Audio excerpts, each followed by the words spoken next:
सोने की कीमत को पड़ लग गए। फी तोला कीमत में आज भी बड़ा इजाफा। सोने की फी तोला कीमत में आज बड़ी उछाल देखने में आई है। एक ही दिन में 2200 रुपए का इजाफा हो गया।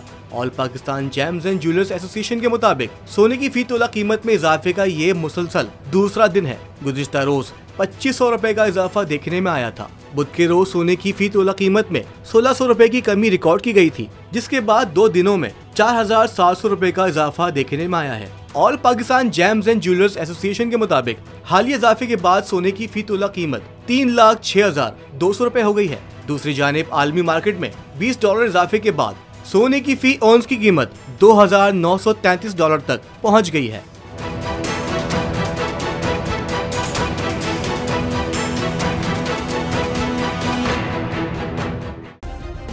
सब्सक्राइब करें और बेल दबाएं ताकि कोई खबर रह न जाए।